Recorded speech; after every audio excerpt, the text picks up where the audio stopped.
What's going on, NFL world? This is your boy Niner Gang Podcast back with another video. So definitely hit that like button, hit that subscribe button, turn on the post notifications so I can keep you up to date on any and everything NFL as well as any and everything San Francisco 49ers. Now, y'all see the title of the show. You know what we're doing. We got to talk about the Week 12 events that happened. We had some crazy ones. We had some good ones. But let's get to it, man. Let's get right on into it. No. Without further ado, let's start. Last Thursday night, Thursday, November 20th, 2025, we had the Bills versus the Texans. Now, with this one, I went ahead and went with the Bills. I didn't think the Texans would be able to overtake them, and I did not think that Davis Mills was going to be able to, beat out that defense of the Buffalo Bills, but I was wrong, and I was really wrong. It was bad. I can say this. The Texans defense is real. DeMeco Ryans has that unit playing out of their minds. Their hair is constantly on fire, and it was just a rough night, man. When you come in and you take a look at it, Josh Allen, 24-34, 253 yards. That man threw no touchdowns and 2 interceptions. He was sacked 8 times. That tells me that two things are true. One, the offensive line for Buffalo is trash. And two, the defense for Houston is insanely good. It's a little bit rough, man, because you look at that and you see he has no touchdowns, 2 interceptions. He was sacked 8 times. His QBR is 25.8, for God's sakes. Then you flip over to the other side. Davis Mills, 16-30, 153 yards, 2 touchdowns, wasn't sacked at all. Very pedestrian numbers, but the difference is he didn't get sacked. He ain't throw no picks. So that definitely tells you a lot. Buffalo still look pretty good. You know what I'm saying? James Cook, 17 carries, 116 yards rushing. So it looks like the Texans defense, pretty much kind of did their thing, but still definitely gave up some yardage. You know what I mean? If you had, to look at the totals and whatnot, still over about 300 yards for the game and whatnot, but definitely, man, just bad things. You got Khalil Shakir with 8 catches, 110 yards. After that, everybody else looks bad. You flip over to the Texans offense. Woody Marks, 16 carries, 74 yards, 4.6 yards a carry. Anybody will take that as far as that goes. And then he just had a couple of stragglers here and there, but he did the bulk of the work. You come and you take a look at the Texans receiving. Like I said, very pedestrian numbers. The quarterback didn't do much. Christian Kirk and Jaden Higgins caught TDs. You come take a look at it. Jalen Reed recovered the fumble that Khalil Shakir had. Then you come and you take a look at the defense. Danielle Hunter, 2 sacks. Will Anderson Jr., 2.5 sacks. Henry looks like To'u had 1 sack. You look at Tim Settle Jr., he had a sack. Derek Barnett had a sack. The other half sack from Will Anderson Jr. Went to Mario Edwards. Like 8 sacks and 2 interceptions is more than enough from your defense. If you don't win that game, your offense is just trash. Because your defense's job, technically speaking, is just to get the ball back to you so your offense can do their job, which is to score. But at the end of the day, man, like I said, 8 sacks and 2 interceptions and a forced fumble, you can't ask for much more, man. You truthfully can't. And the same guy got Josh Allen. There's a guy named Kalen Bullock. So you see that right there. That definitely happens. You come over, you take a look at the kicking. Ka'imi Fairbairn, 100%. Matt Prater, he missed an extra point, but the extra point wouldn't have done anything but made it a 3-point loss instead of a 4-point loss. It definitely is a little staggering that this happened, man. I definitely didn't anticipate the Buffalo Bills taking the L. What's going on, B-Dubs? Taking the L to the Texans. But like I said, that Texans defense is real. It is not to be played with or meddled with.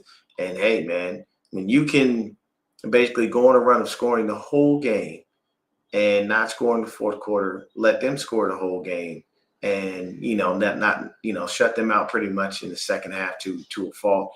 Both teams look like they did that. When you look at the defenses, as you look at it, 20 points were scored in the first half by the Texans and 16 were scored by Buffalo. And then you had 3 points in the third. They had nothing in the third, and 3-0 in the fourth.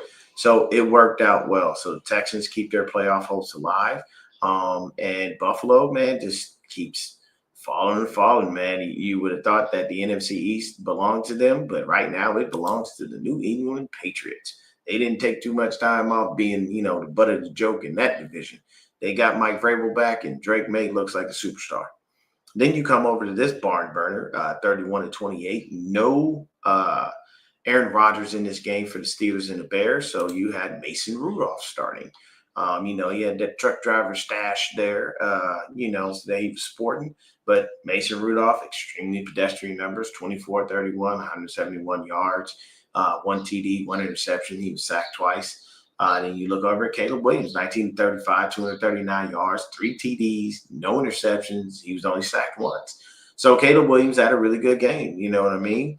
He's been balling under Ben Johnson. And this was one of the things that, a lot of 49er fans would, get on my nerves about, because they know I'm not necessarily the biggest fan of Kyle Shanahan. I give him credit when credit is due, but there are just times where people just, give him too much credit and make it seem as if he's just, some genius and he's the perfect coach, and he's not.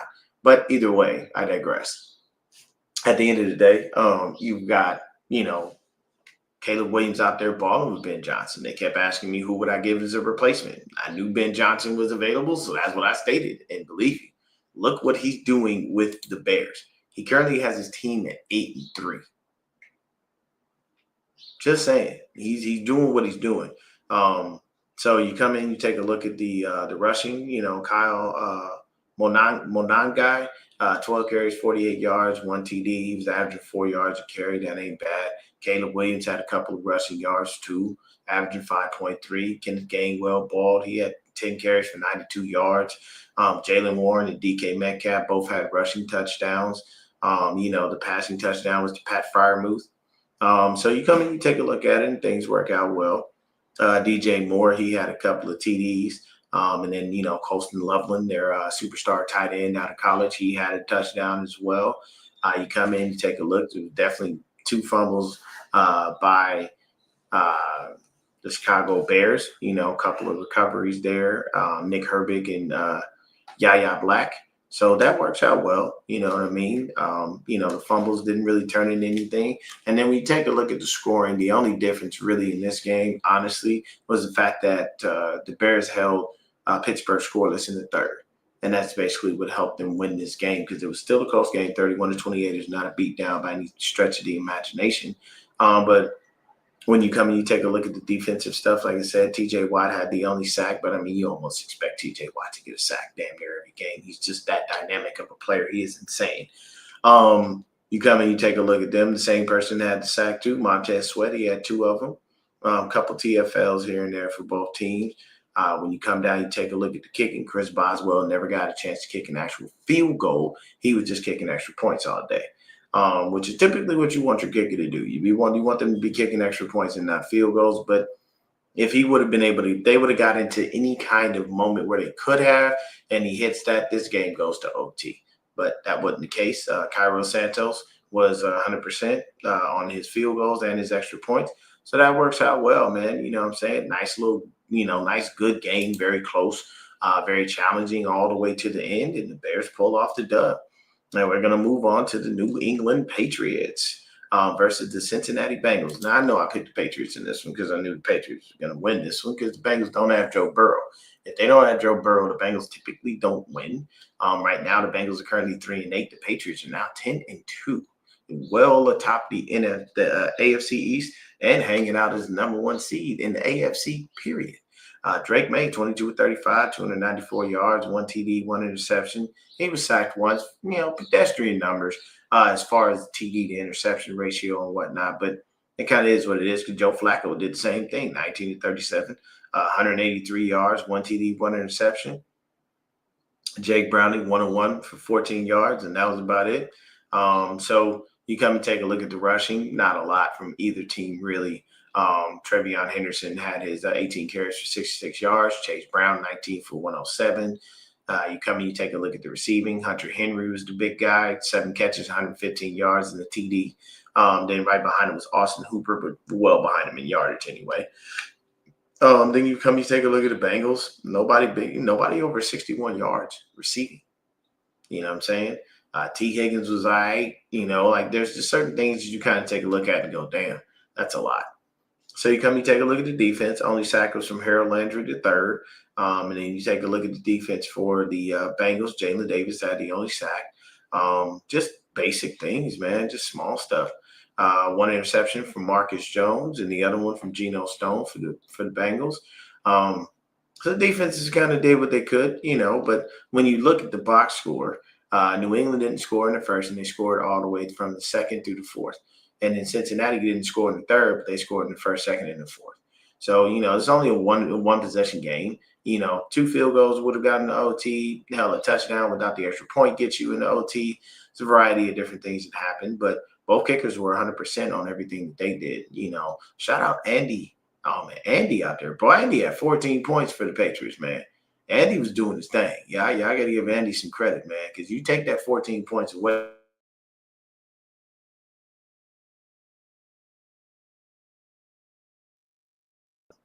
Looks like it's going to say that. I think that's the correct way to state it. I'll double check with my wife later. She's the Spanish speaker. What's going on, Jet? But yeah, this is definitely a good thing.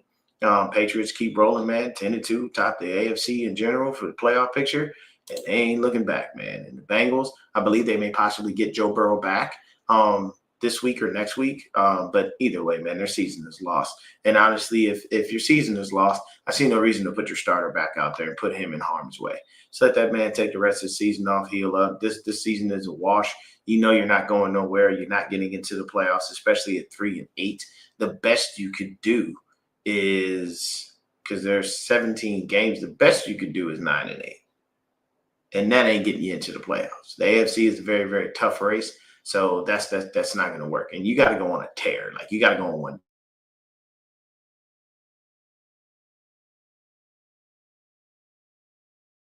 great game. If you have any way that you can rewatch the games, this probably to me was the game of the week. The Giants versus the Lions. This was a fantastic game. I mean, just through and through. I actually sat back and watched this. This was I'm telling you, very, very entertaining game. As you can see, the Giants scored in every quarter except for the third. And the Detroit Lions didn't score in the first or the third, but they scored their points in the second and the fourth. And that's what got them to OT. And then in OT, obviously, just a massive run by, I believe it was none other than Jahmyr Gibbs. That kid is a superstar running back. You can't do any better than him. I mean, you can. There's a couple other backs I can name, but Jahmyr Gibbs is definitely, one of those dudes. And he is a home run hitter. Don't let that man get in space. You're not catching him. He's gone. But Jameis Winston had a fantastic game. I believe he did something that only a few other quarterbacks have done, where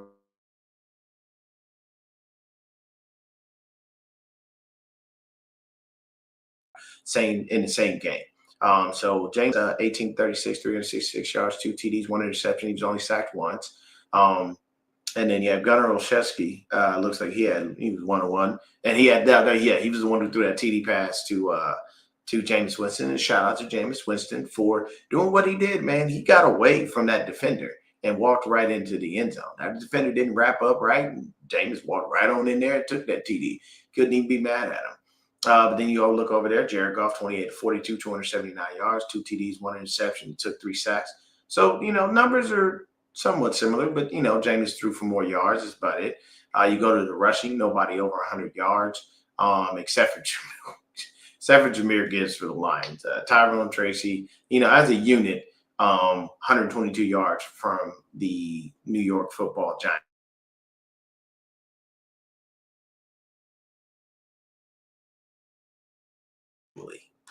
By himself. Jahmyr Gibbs, superstar. 15 carries, 219 yards. And he had a 69-yard run. Even taking away that 69-yard run, that man is still averaging probably at least a good 8-9 yards a carry. It's insane. He had 2 TDs. There's not much you can do with the man. there's not much you can do with this kid. You got to try to bottle him up. But the key word there is try, because Jahmyr Gibbs is a star. You look at the receiving. Look at that. Wan'Dale Robinson, 9 catches, 156 yards, and the tutty. You got the other 2 TDs to Isaiah Hodgins, and of course James Winston catching that one. You come and look at the Lions. Amon-Ra St. Brown showed out, 9 catches, 149 yards, 1 TD. Jahmyr Gibbs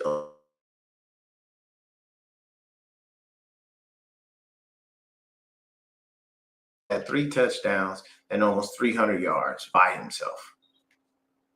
And that's just one person.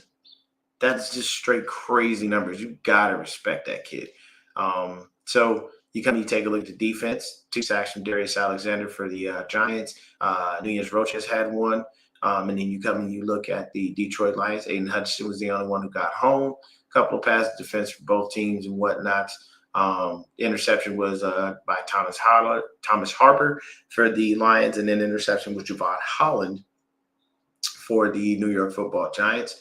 Looks like both kickers were 100% on their kicking. So this was just a fantastic game. I really do recommend, if you did not get a chance to watch this game, definitely please go back and watch. That was a fantastic game. What's going on, Gammy? What's up, Throwback? What's going on, Jet?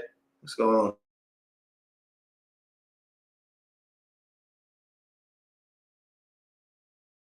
One game from last night. That was just superb.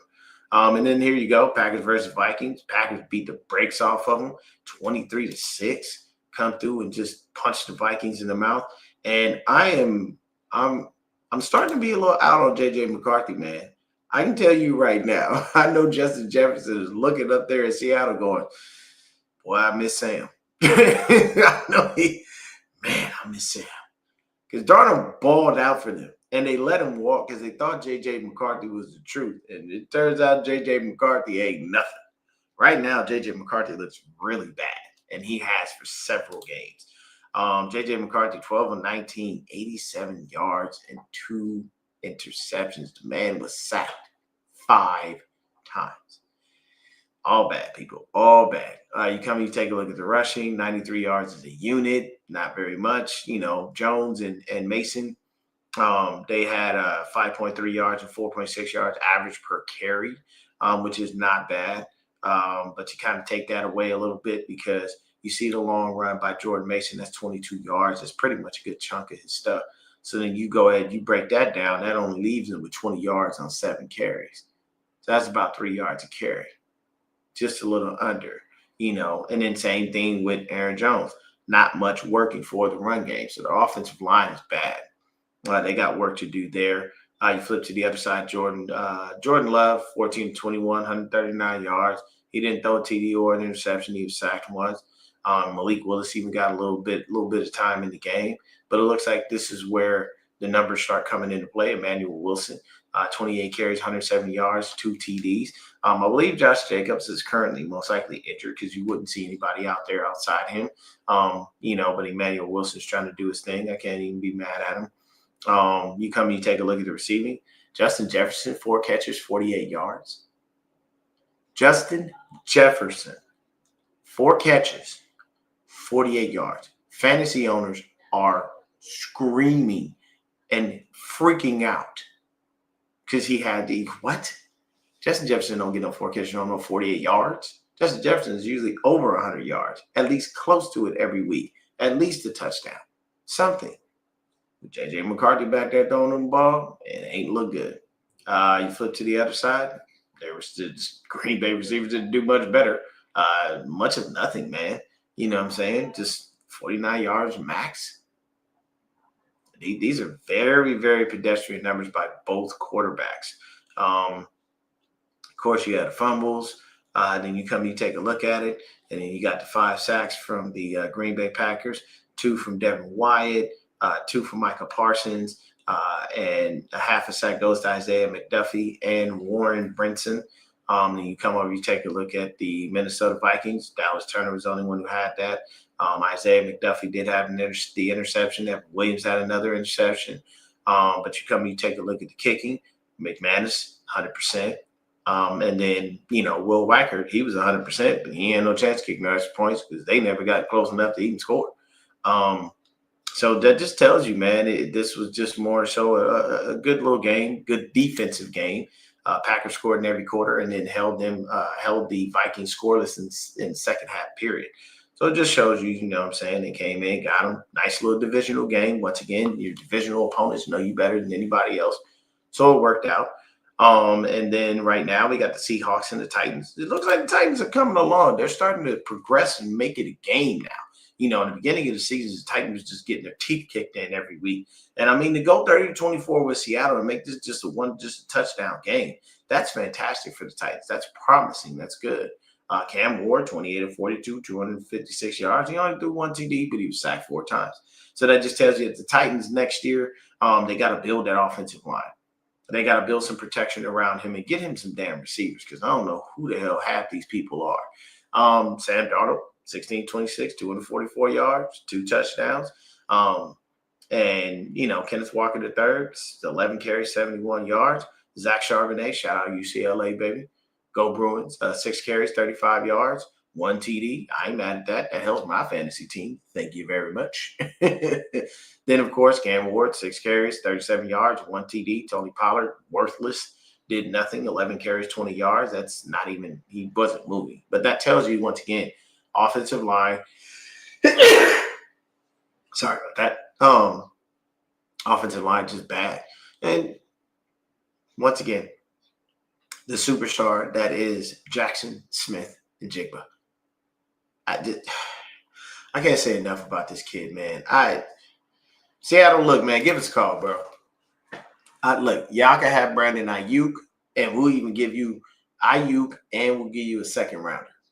I mean, you get a number 1 receiver, you get a second round pick, and you just give us Jackson. Just give me the kid, Now, I know that sounds like, creepy, but man, man, this JSN is a superstar, man. 8 catches, 167 yards. And if you take away the 63-yard run, that's still 104 yards on 7 catches.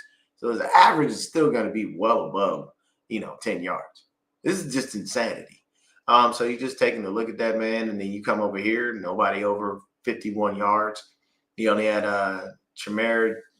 I don't know if it's DK or Dyke. I don't know. But 1 touchdown, not much anything going there. You had the 4 sacks from the Seattle defense. You had Patrick O'Connell get 1, Byron Murphy, Leonard Williams, Derek Hall. And then you go around and you take a look at it. You've got Arden Key with 1 sack for the Titans. You know what I mean? You come look at the kicking. Both kickers 100%. You know what I mean? It's just a matter of scoring. And the Titans didn't score in the second. And Seattle did all their scoring in the first 3 quarters. And just, was able to hold on.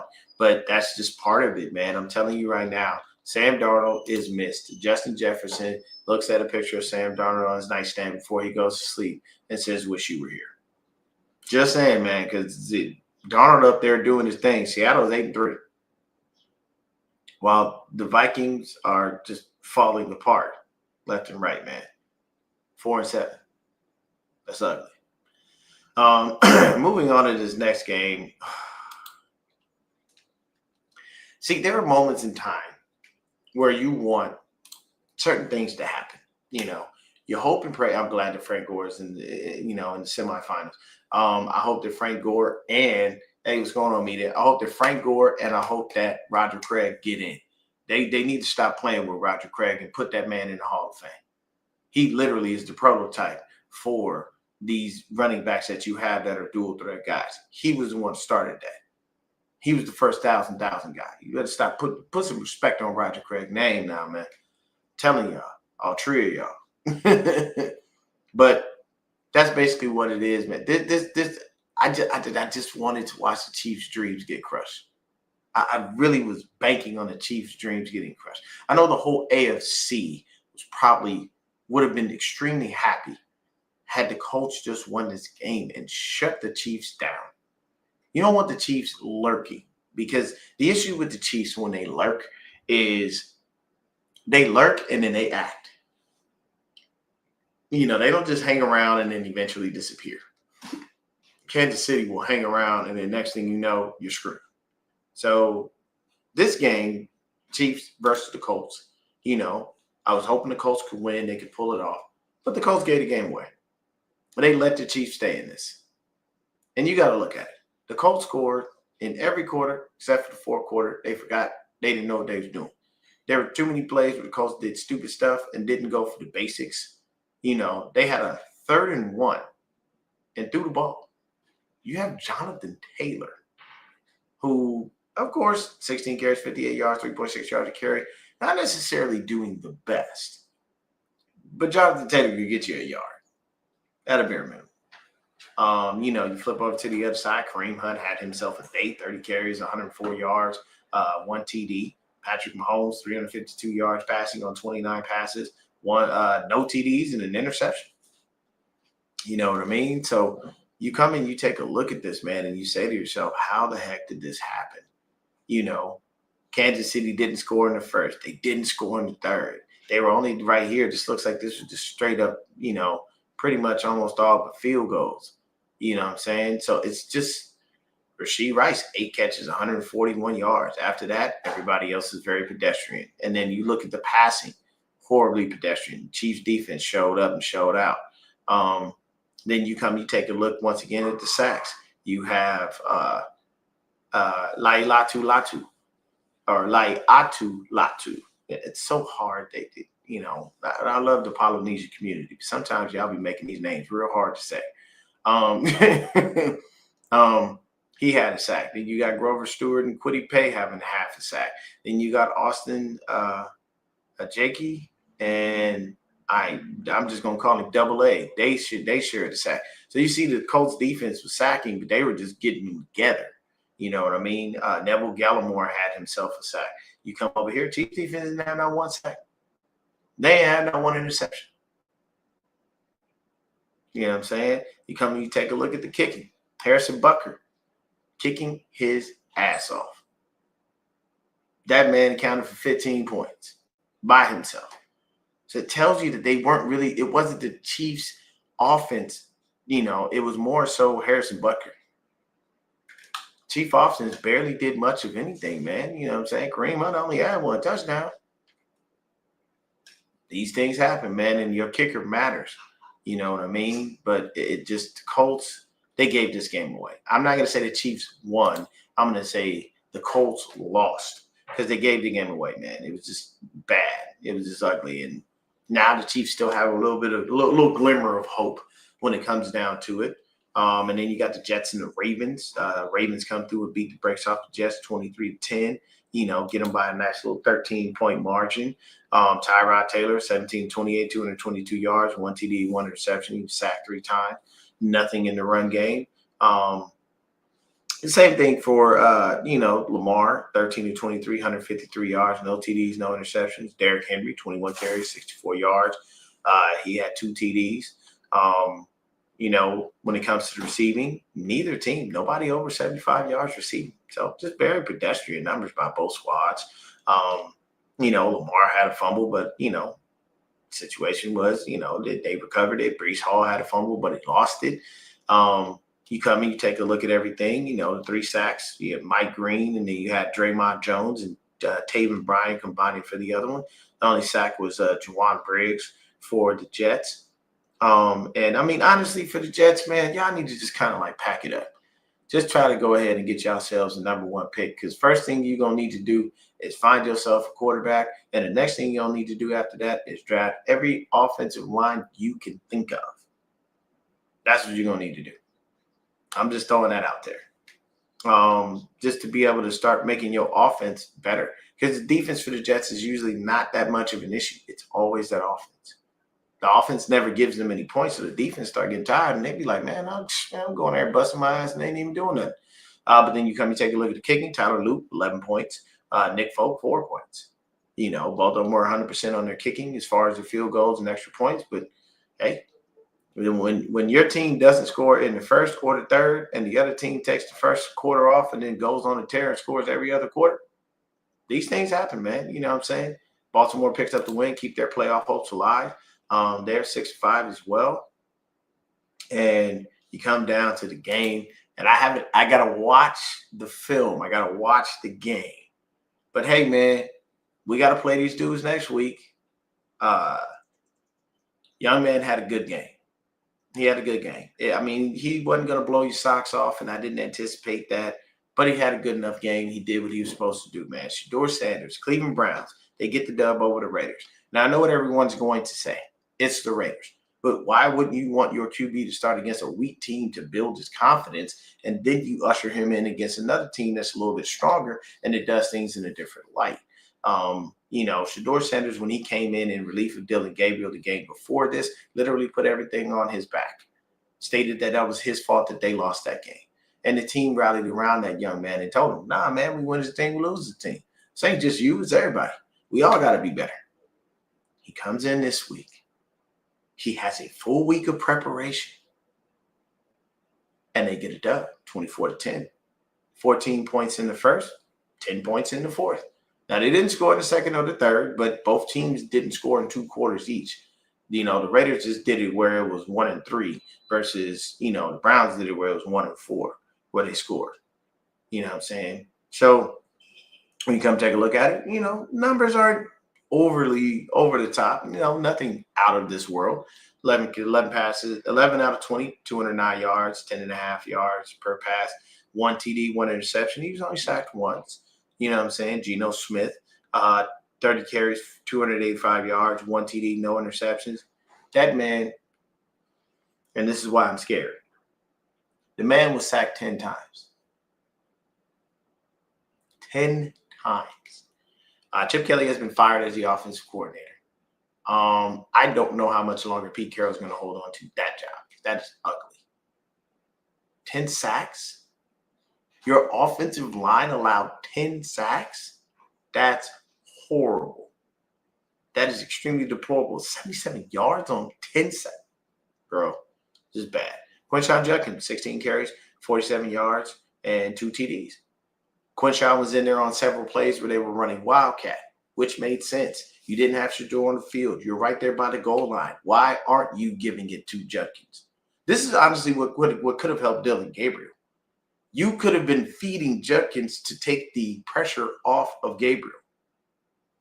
But Kevin Stefanski, thinking he was going to just make Dillon Gabriel a star, he was like, nah, we're gonna get Dillon out there. He's just gonna look fantastic. And you had Dillon Gabriel throw the ball, just missing receivers, and you had people looking at him like, the hell is you doing, bro?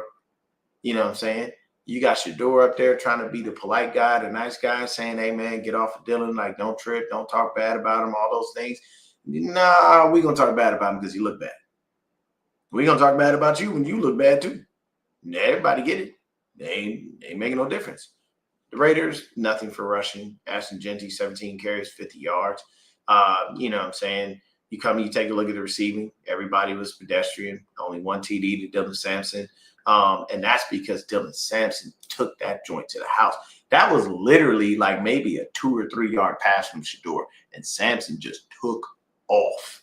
He flew down the field. There was no catching him. So that was great, man. I mean, it's a good team win. I still want to slap Kevin Stefanski in the face, though, because that man went in there and gave out game balls to everybody and their mother and basically dismissed Shedeur again in the locker room. If you don't believe me, go look at the Cleveland Browns, a little post-game short on YouTube. Find it. And it's disrespectful. He's like, young rookie Shedeur, good game. And then he just goes and dick rides everybody else. I'm like, the man did something. I think Shedeur had 3 passes, I think, of over like 20 yards. They had 1 all season. And the man came in and had 3 in this game alone. And you just dismiss that? And I can tell you right now, if in any way, and I'm going to stop sharing for just a moment. If in any way, shape, or form, let me look directly into the camera. If in any way, shape, or form, you go back to Dillon Gabriel, Kevin Stefanski, you will lose that locker room and the fans will hate you. Let me explain why. Shedeur went out there had the crowd hype, had the fans hype, has the city hype, ingratiated himself into the city, went out there and automatically started doing, charitable things, just talking to people, being around people. The team loves the kid. Stop holding him back. Just let it go, bro. Sometimes you can't deny the undeniable, man. Some people are that damn good. I am not a Laker fan. I'm born and raised Los Angeles, California. I'm not a Laker fan. I'm a diehard Bulls fan. I will remain one to the day I go to sleep and don't wake up. But what I never did was disrespect the greatness of the Lakers in my city that I'm from. Clippers will forever be little brother. The Clippers could win 30 damn championships in a row. They still wouldn't be. The towel would never turn on the Lakers.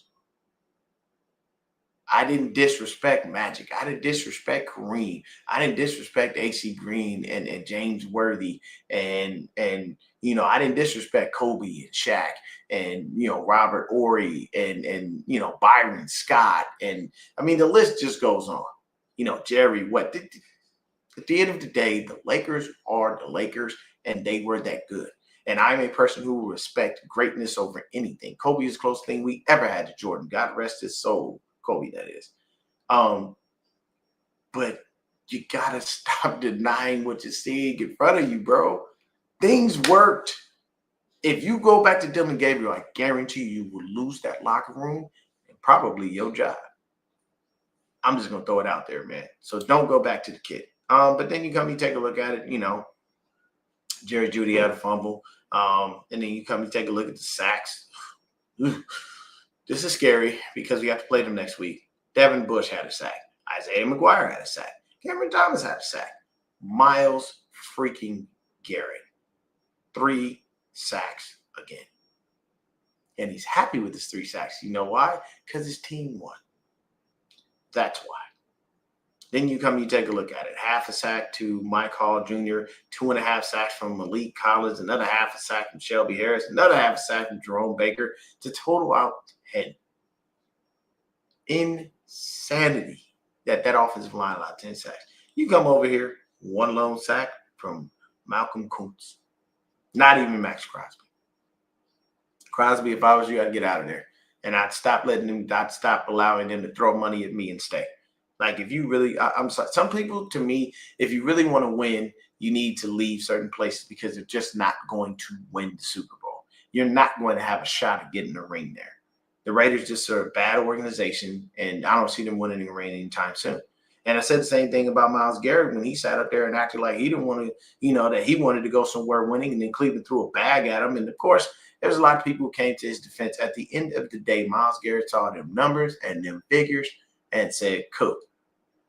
He knew with his stats, he knew with his career, he knew with his play that he could go elsewhere and get tons of money and that Cleveland Browns would get a ridiculous haul in draft picks for him. But the Cleveland Browns didn't want to trade him, and he didn't want out. And then eventually they came in and said, hey, man, look, here's the money. What you think? He's like, all right, cool. But either way, Andre Schmeitz, he was 100% on his kicks. Daniel Carlson wasn't, but it wouldn't have made a difference because even if he'd have made that kick, that just lightens the blow of the, 14-point L. So it is what it is. But this was a great first game for Shedeur. Lots of things to clean up. Of course, things will get better, and he will continue to progress. But this number right here, let me zoom in on this. I'm gonna zoom in real close, just because I want y'all to see this. Okay. Wait, I think I zoomed in way too close. Let me zoom out. There we go. This scares me. That scares the crap out of me. And the focus on why it scares the crap out of me is because we got to defend that next week. And if you saw what our quarterback did last night, oh, Sunday gonna be a long day. But hey, shout out to Shedeur Sanders going out there, man, getting your first dub. Shedeur Sanders is the first Browns quarterback.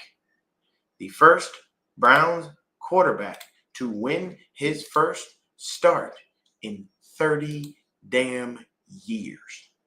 30. He's the first Browns quarterback to win his first start as a rookie in 30 years. I'm just saying, man, there are just things around the kid, you know what I'm saying? And he gives God the glory, so you can't even really be mad at him. Now you get the Jags and the Cardinals. Cardinals made it a game, you know what I'm saying? But the Jags get the dub. Cardinals lose another one. They are now 3-8. They might as well just hang it up. There's no hope for them. They're not getting into the playoffs. They're done. They're pretty much cooked. Trevor Lawrence, 18-30, 256 yards, 3 TDs, 3 interceptions. The Cardinals lost this game and they had 3 picks. Yeesh, that's not good.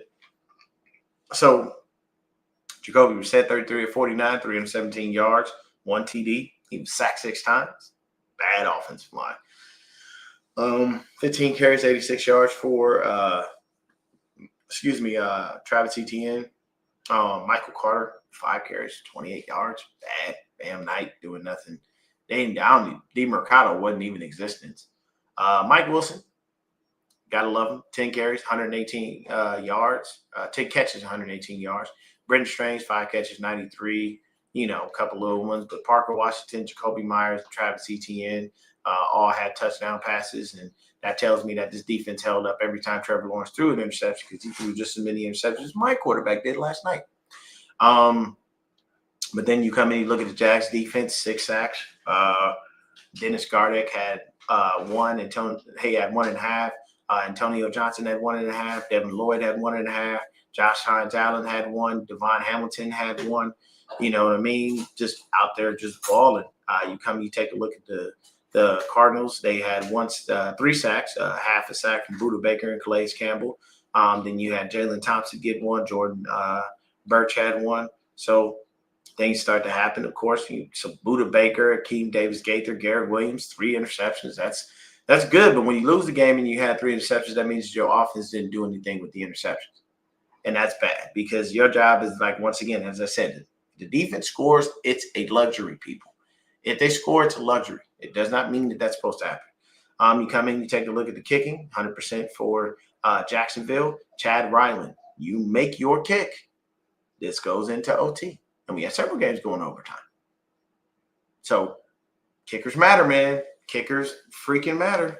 And then, of course, you know what I'm saying, Arizona, no points in the third. And, my bad, it did go to OT. And look at that. Boom. Would have had something. But at the end of the day, there it is, man. Another game that went to overtime. Definitely well worth it. But the Jags get the dub. They keep on rolling. 7-4. Eagles and the Cowboys. The Eagles had this game won because I watched it pretty much mainly because, of course, I've invested with them. I have Jalen Hurts as my starting quarterback in fantasy, Antonio Brown as my starting wide receiver, and I have Dallas Goedert out there. Although Goddard didn't give me any points, Antonio Brown and Jalen Hurts hooked me up and gave me some good points. I'm not mad at that. So it worked out for me, saying from a fantasy standpoint. Then, Jalen Hurts, 27-39, only 1 touchdown. He was only sacked once.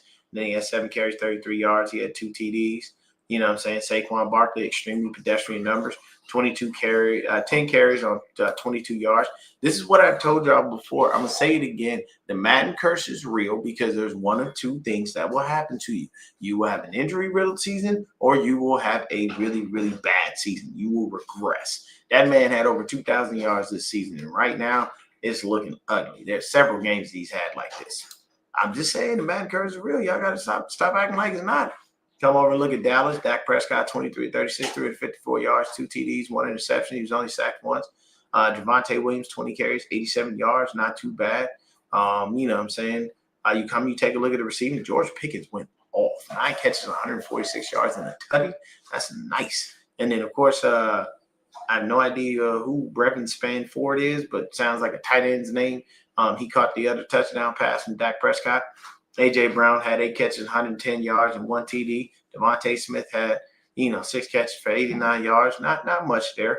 A couple fumbles by the Philadelphia Eagles. And, Dallas Cowboys took advantage of things. Like I said, 1 sack, Nakobe Dean for the Eagles. 1 sack for the Cowboys, too. Osa Odigizua. I love saying his name. It's pretty cool. But then you take a look at the kicking. Jake Elliott, he missed one.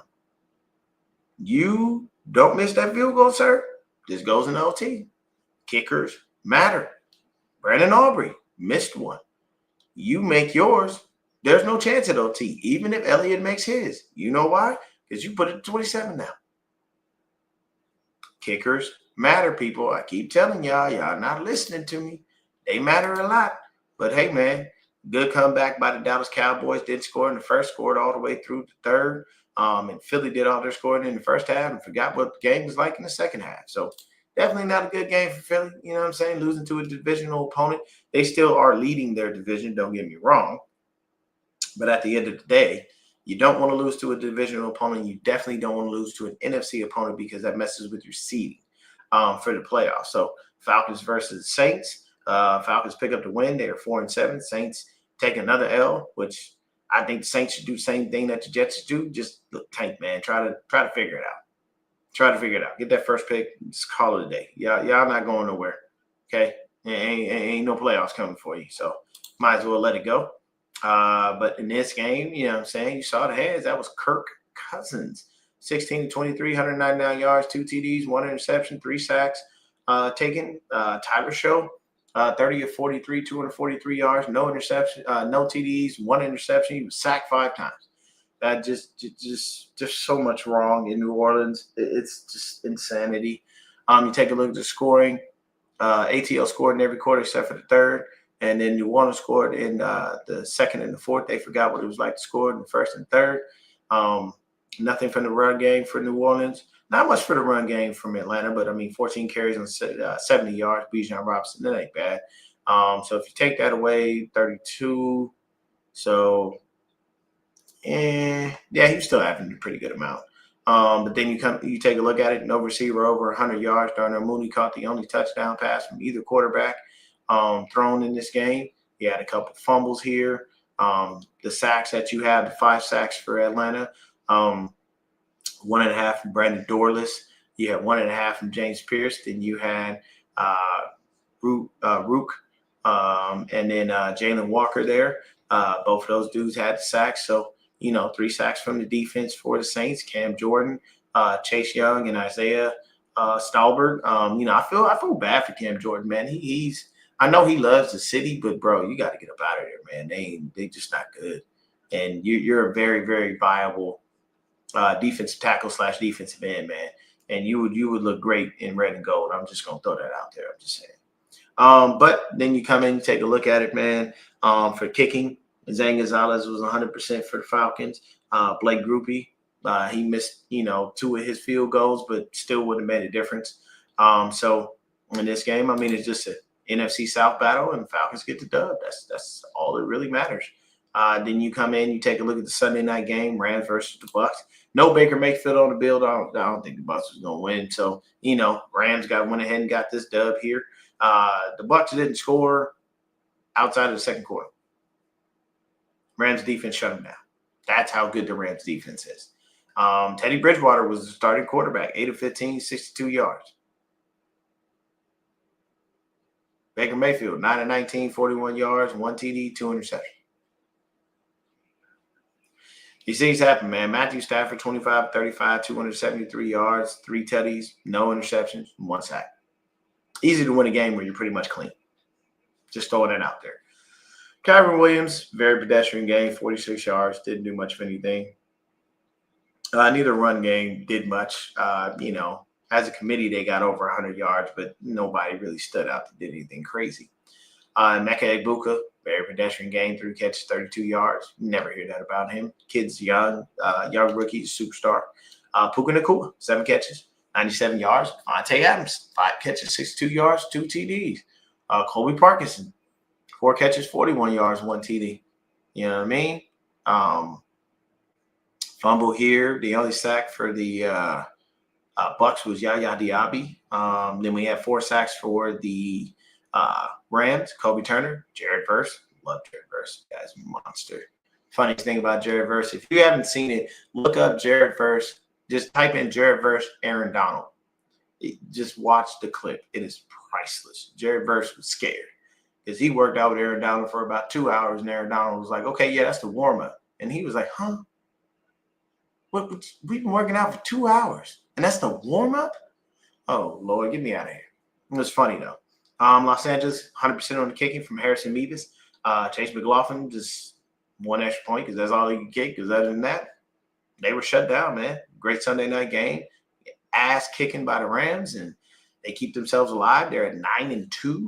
I believe the Rams might possibly be atop the NFC as the number 1 seed right now. Then you had Monday night game last night, Panthers versus the 49ers. 49ers were at home. This game was ugly. It was ugly for both quarterbacks. Bryce Young, 18-29, 169 yards, 1 TD, 2 interceptions. Brock Purdy, 23 of 32, 193 yards, 1 TD, 3 interceptions. He wasn't sacked at all, so that's a good thing. Rico Dowdle, pedestrian game, thank God. 6 carries, 38 yards, 6.3 yards a carry, long with 17. So you take that. He didn't really do much. Then you had Christian McCaffrey, all world, 24 carries, 89 yards, 1 TD. George Kittle, 6 for 78. CMC, 7 for 53. Juwan Jennings, 5 for 41. And his touchdown, he had the touchdown in the first quarter. Carolina didn't score in the first quarter or in the fourth quarter, so the defense was very stout. We had those 2 interceptions. Both were caught by Jair Brown. Fantastic work by Tig. He showed up and showed out, man. He helped us out. But here's the problem. Both of those interceptions, the offense didn't do anything with it. We got nothing from those interceptions. We got no points. And that's the sad part. Because our quarterback was out there doing bonehead things. I know I was pissed, you know what I'm saying? I know I was in our group chat, like, yo, bro, if he keeps this shit up, he throw one more interception, you better put Mac Jones in and stop playing with me. At least we got a viable backup, but we know they could go in there and win some games. But Mac Jones ain't had no 3 interception game all the time that he was playing. I don't even know he had a 2 interception game. I know he did throw a couple picks, but that was just bad. And all 3 of those interceptions are on Brock Purdy, every last one of them. You know what I'm saying? Kyle Shanahan got up, went to the podium, and of course defended his quarterback. It's just a little bit of timing, a little bit of this, a little bit of that. Grant Cohn asked a really deep and serious question. Hey, is something wrong with the toe? Like, is there still an issue? Because it's a problem. Brock got up there, as he always does. He owned his mistakes, you know what I'm saying? And I guess he said he had to drive the ball a little bit more. Here's the thing. When you are on your plant foot, that's part of the power that you're driving the ball with. It ain't just all shoulders. There's very few quarterbacks that can do that. I see Justin Herbert being a little bit more shoulder than he is, full throwing motion. And another Chargers quarterback that was there for years, Phillip Rivers. He looked like he was more shoulder than anything else. But you can't do that. Christian McCaffrey had to fumble. But that was something that, you necessarily can't control because you don't notice that there's a guy coming behind you. And it wasn't like he had a bad hold on the ball. It was just a good defensive play. You know what I'm saying? When you come down and take a look at it, 49ers only had 1 sack, and that was from Cleveland Farrell. They had no sacks on their side. They had a couple of TFLs. They got into the backfield pretty quickly. A couple of bad throws here and there. But, 4 passes defense for us. 2 interceptions, as I stated, from Jair Brown. And then they had 3, 2 from J.C. Horn, who wound up going out of the game, and then 1 from Mike Jackson. Then you had some really good returns from Sky Moore. Matt Gay was 100% on all of his kicks in place of Eddie Pinheiro. And then you got Ryan Fitzgerald. You know what I'm saying? He missed the kick, but still that wouldn't have made much of a difference. You know what I'm saying? I'll talk more in depth about this game. When I do a full recap on it just for the Niners. But those are the games for Week 12 of the NFL. It doesn't really look like there were too many, blowouts or beatdowns. Packers and Vikings, that was definitely a big win. You got a big win for the Browns over the Raiders. Kind of a big win for the Ravens over the Jets. And then everything else outside of the Rams beating the brakes off of the Bucs. It's very pedestrian. I mean, we had a nice little win here, but it was only 11 points, And then this week, bye week was Broncos, Dolphins, Chargers, and Commanders. So, next week they'll get back on track. But that's basically it for this week. in the NFL, man. It was definitely something good. But one thing that I can say is it's rough when you watch a team go out there and dominate like that in the Cleveland Browns, and then you watch your quarterback on Monday Night Football go out there and throw 3 interceptions, and you know you got the Browns defense coming. And the Browns defense is very, very good. That's been the one thing that ain't been a problem in Cleveland, has for the most part, been their defense. It's been their offense that has been a little bit porous. And, you got to think, as a 49er fan, you hope and pray Dillon Gabriel is the starter. Because it'll be easier. It'll be easier to get a hold of the dude. It'll be easier to do the things you need to do.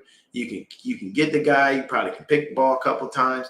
Shedeur is a rookie. This would be his second game if he is the starter, which Kevin Stefanski still he still is not committed to that, which drives me up the wall.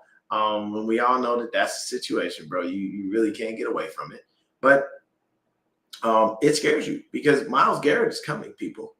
The NFL single season sack leader, Michael Strahan, said on national television live, sack record, it was nice knowing you. Because Myles Garrett's going to break it. And I don't want him breaking it against us. Don't get me wrong. I would hate for that to happen. But let me see where Myles Garrett currently is as far as sacks for the year. Because this dude is on a tear. And it's not even fair. Myles Garrett got 18 sacks. If Myles Garrett come out against the 49ers and has a 5-sack game, he can break that record. I believe it's only 22 and a half.